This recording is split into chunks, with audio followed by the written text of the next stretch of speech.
여러분, 새해만 되면 꼭 이런 전화가 옵니다. 나도 기초연금 받을 수 있어요? 뉴스에서 혼자 사는 어르신은 월 247만 원 이하라던데 그게 내 얘기인가요? 오늘 영상은 딱 그 질문 하나를 가장 쉽게 풀어드리겠습니다. 2026년 기준으로 노인 단독가구, 즉 혼자 사시는 만 65세 이상 어르신이라면 월 소득인 정액이 247만 원 이하면 기초연금을 받을 수 있습니다. 그리고 부부가구는 기준이 395만 2천 원입니다. 숫자만 들으면 간단해 보이지만 막상 소득인 정액이 뭐지? 에서부터 머리가 복잡해지죠. 월급이 없는데도 탈락했다는 분도 있고 반대로 국민연금 조금 받는데도 된다는 분도 있고요. 그래서 오늘은 247만 원 기준이 정확히 무엇을 의미하는지, 소득인 정액은 어떤 구조로 잡히는지, 혼자 사는 어르신들이 특히 자주 실수하는 지점은 뭔지, 신청 타이밍과 준비물, 그리고 상담할 때 꼭 챙길 질문까지 한 번에 정리해드릴게요. 먼저 2026년 247만 원이라는 숫자는 월소득이 아니라 월소득인 정액입니다. 여기서 핵심은 두 단어예요.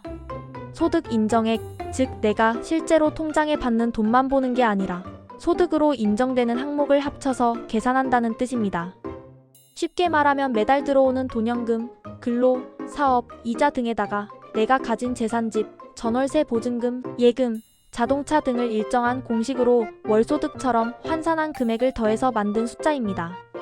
그래서 현금 소득이 적어도 보증금이나 예금이 크면 소득인 정액이 올라갈 수 있고, 반대로 국민연금이 조금 있어도 재산이 많지 않으면 기준 안에 들어올 수 있습니다. 그리고 빚이 있다면 그만큼 재산에서 빠지기도 해서 결과가 달라질 수 있어요.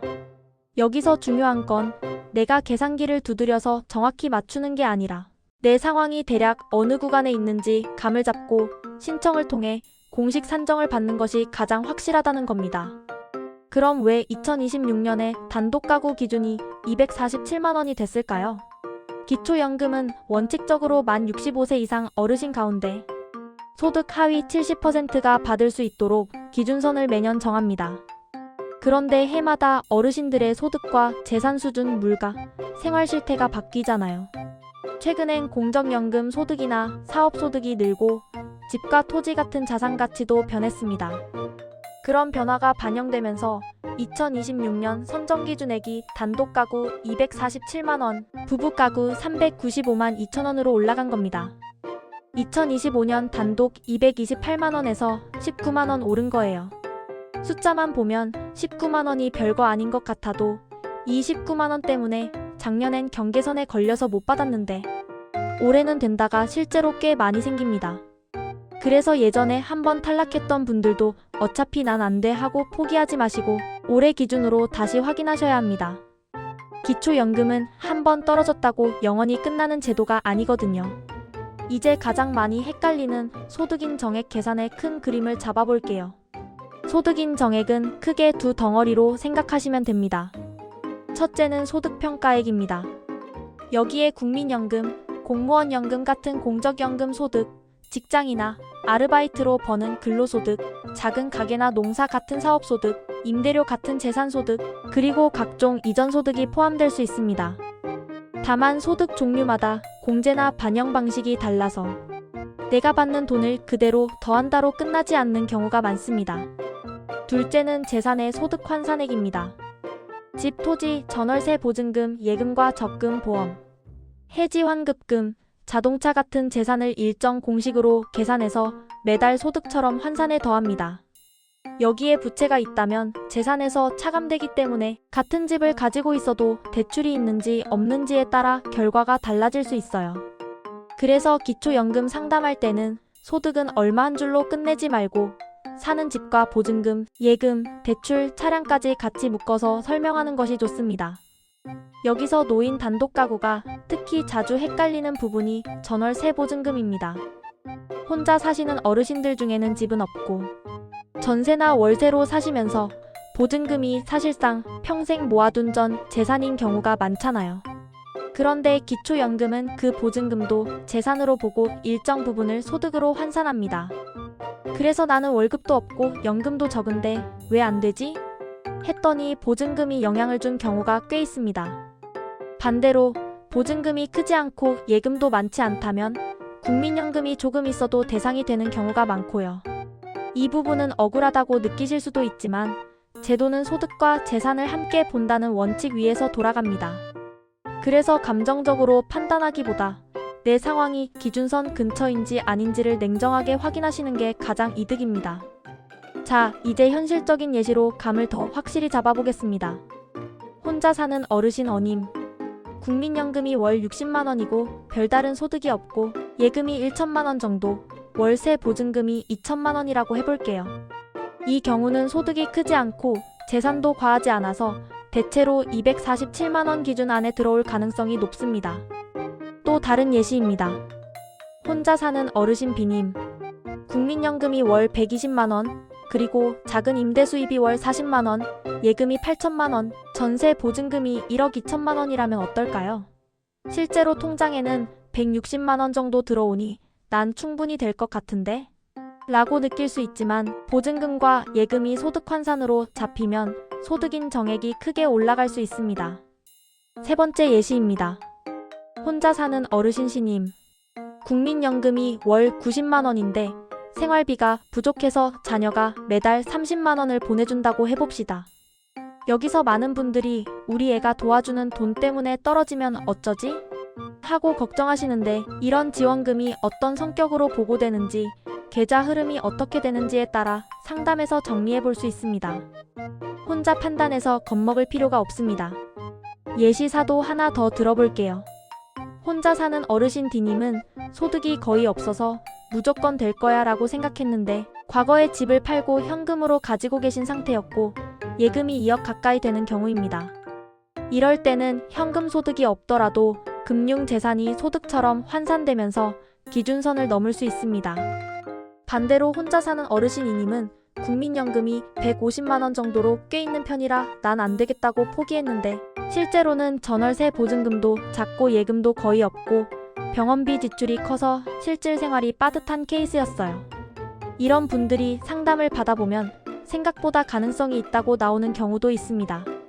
물론 결과는 조사 후 확정되지만 제가 이 예시들을 드리는 이유는 하나예요. 내 머릿속 기준이 아니라 제도 기준으로 다시 한번 점검해야 한다는 것, 그리고 애매하면 신청과 상담이 답이라는 겁니다. 그럼 여기서 그래도 내가 대략 가능성은 알아야 마음이 놓이는데요 하실 수 있죠. 그래서 집에서 스스로 점검할 때는 이렇게 생각해 보시면 좋습니다. 첫째, 매달 확실하게 들어오는 소득이 얼마인지 정리합니다. 국민연금, 근로소득, 임대료, 이자 같은 것들이요. 둘째, 내 재산을 크게 4가지로 나눠 적습니다. 사는 집이나 토지 같은 부동산, 전월세 보증금, 예금과 보험 같은 금융재산, 그리고 자동차입니다. 셋째, 대출이나 빚이 있으면 함께 적습니다. 넷째, 이걸 들고 주민센터나 국민연금공단에서 소득인 정액이 247만 원 이하로 나올 가능성이 있는지를 상담받는 겁니다. 이때 포인트는 질문을 구체적으로 하는 거예요. 될까요? 라고만 묻기보다 저는 국민연금이 월 얼마고 전세 보증금이 얼마고 예금이 얼마인데 2026년 단독 가구 기준 247만 원에서 어느 쪽에 가까운가요?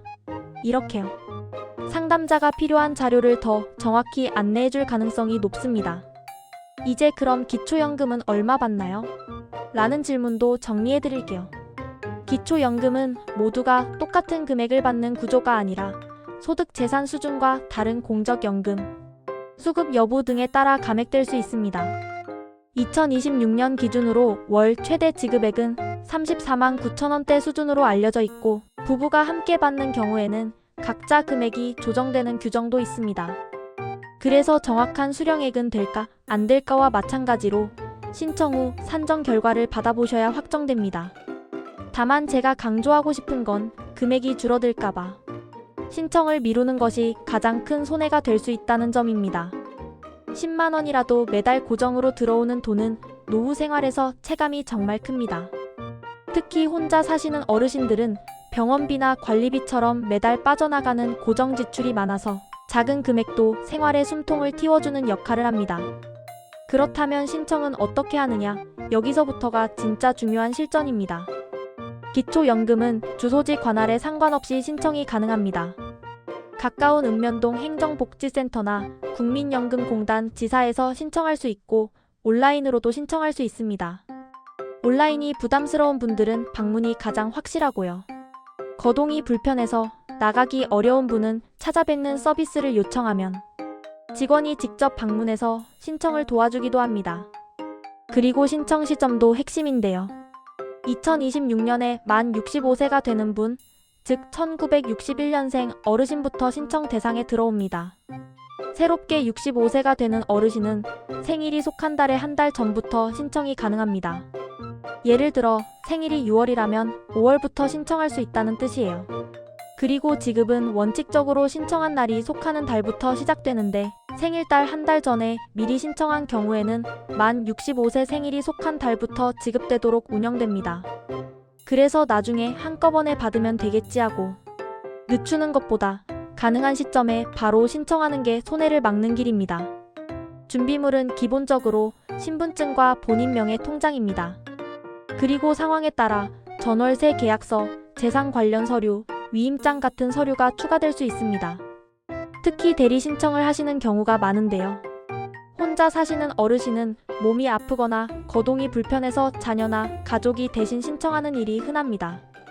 이때는 본인과 대리인의 신분증 그리고 위임장이 필요할 수 있으니 미리 확인해두세요.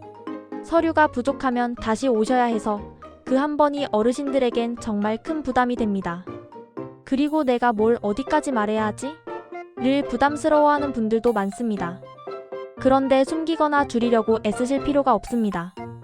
오히려 정확히 알려주셔야 나중에 불이익이 생기지 않고 본인에게 유리한 공제나 반영 규정을 제대로 적용받을 수 있습니다.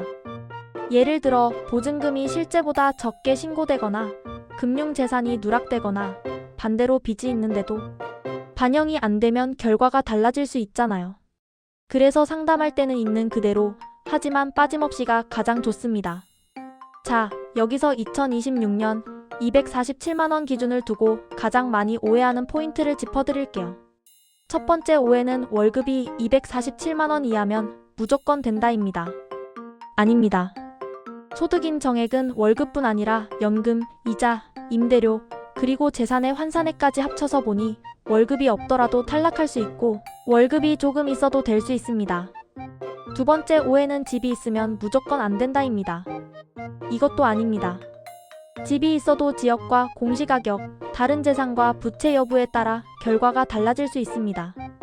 특히 사는 집 한 채만 있는 경우와 전세 보증금이나 예금이 함께 큰 경우는 결과가 확 달라질 수 있어요. 세 번째 오해는 국민연금 받으면 기초연금은 못 받는다입니다. 역시 아닙니다. 국민연금을 받으면서도 기초연금을 받는 분들이 많습니다. 다만 국민연금 금액이나 다른 소득이 높아지면 기초연금이 줄거나 대상에서 벗어날 수 있으니 국민연금 받는다 무조건 탈락으로 단정하지 마세요. 네 번째로 많이 나오는 질문이 나는 공무원연금이나 군인연금 같은 직역연금이 있는데요입니다. 이 부분은 매우 중요합니다. 일부 직역연금 수급권자와 그 배우자는 기초연금 대상에서 제외되는 규정이 있습니다. 그래서 본인이 어떤 연금을 받고 있는지에 따라 기초연금 가능 여부가 처음부터 달라질 수 있어요. 나는 연금이 있으니 다 같은 연금이지라고 생각하기 쉽지만 국민연금과 직역연금은 제도에서 다르게 봅니다. 이건 상담할 때 가장 먼저 확인해야 하는 체크 포인트입니다. 그리고 오늘 주제가 노인 단독 가구인 만큼 혼자 사시는 어르신들이 특히 주의할 점도 말씀드릴게요. 첫째, 주소지가 실제 거주와 다르면 서류 확인 과정에서 시간이 더 걸릴 수 있습니다. 둘째, 전월세 보증금이나 예금이 내 노후 안전판이라고 해서 계산에서 빠질 거라고 오해하는 경우가 있는데 기초연금은 그 안전판도 일정 부분 소득처럼 반영합니다. 셋째, 통장에 큰 금액이 한번 들어왔다가 나간 기록이 있으면 이게 뭐지? 하고 확인이 들어갈 수 있습니다. 예를 들어 집을 팔고 잠깐 예금으로 들어왔다가 전세 보증금으로 나간 경우처럼요. 이런 건 숨길 문제가 아니라 설명만 잘하면 되는 일인데 미리 기억해두면 상담 때 훨씬 수월합니다. 넷째, 혼자 사는 어르신들은 건강보험료나 장기요양보험료 같은 고정 지출이 부담인데 기초연금 수급 여부가 다른 복지제도나 감면과 연계될 가능성도 있습니다. 당장 큰 돈이 아니어도 연금 하나가 복지의 문을 여는 열쇠가 되는 경우가 있으니 될까 말까에만 매달리지 마시고 신청해서 결과를 받아보자로 마음을 정리하시는 게 좋습니다. 이쯤에서 그럼 나는 어디에 해당될까로 다시 돌아오죠. 여기서 제가 드리고 싶은 현실적인 조언이 하나 있습니다. 기초연금은 자격이 되면 자동으로 주는 돈이 아니라 신청주의입니다. 다시 말해 자격이 되어도 신청을 하지 않으면 못 받습니다. 특히 만 65세가 되는 해에 신청 시점을 놓치면 그 몇 달이 고스란히 손해가 될 수 있습니다. 그래서 제가 부모님께도 늘 똑같이 말씀드려요. 될지 안 될지 몰라도 일단 신청 가능한 시점에는 상담부터 받아보자. 신청을 해두면 조사 결과에 따라 결정이 나고 만약 탈락하더라도 다음해 기준이 바뀌면 다시 기회가 생길 수 있습니다. 반면에 아예 신청을 안 하면 기회가 와도 지나가 버리는 경우가 많습니다. 그리고 하나 더, 247만 원이면 거의 대부분 다 되는 거 아니냐라고 오해하실 수도 있는데요. 기준선이 높아졌다고 해서 무조건 다 받는 건 아닙니다. 실제로 기초연금을 받는 분들 중에는 소득인 정액이 훨씬 낮은 중저소득층이 큰 비중을 차지합니다. 다만 기준이 올라가면 경계선에 있던 분들이 새로 들어올 수 있고 그게 바로 올해의 핵심 변화입니다. 또 2026년에는 선정기준액이 단독가구 기준 중위소득에 상당히 가까운 수준까지 올라와서 제도 운영 방식 자체를 앞으로 어떻게 다듬을지 논의도 이어질 예정이라고 합니다. 이런 변화가 이어지는 시기일수록 뉴스만 보고 단정하지 마시고 내 상황을 기준으로 확인하시는 습관이 정말 중요합니다. 마지막으로 문의처도 기억해두세요. 주민센터에서 가장 빠르게 안내를 받을 수 있고 보건복지상담센터 129나 국민연금공단 1355로 전화해서 기본적인 상담을 먼저 받아보셔도 좋습니다. 전화 한 통이 번거롭게 느껴져도 그 한 통이 매달 받는 돈으로 돌아올 수 있습니다. 정리하겠습니다. 2026년 혼자 사는 만 65세 이상 어르신은 월 소득인 정액 247만 원 이하면 기초연금 대상이 될 수 있습니다. 소득인 정액은 들어오는 소득과 재산을 소득으로 환산한 금액을 합친 숫자입니다. 신청은 주민센터나 국민연금공단에서 가능하고 1961년생은 생일달 한 달 전부터 신청할 수 있으며 신청한 달부터 지급이 시작되는 것이 원칙입니다. 오늘 영상이 도움이 되셨다면 주변에 혼자 사시는 부모님과 이웃 어르신께도 꼭 알려주세요. 혹시 내가 해당될까? 그 한 번의 확인이 매달 생활비에 숨통을 틔워줄 수 있습니다. 다음 영상에서는 부부가구 395만 2천원 기준과 기초연금이 줄어드는 대표 상황, 그리고 탈락했을 때 다시 도전하는 방법도 더 자세히 풀어드리겠습니다. 감사합니다.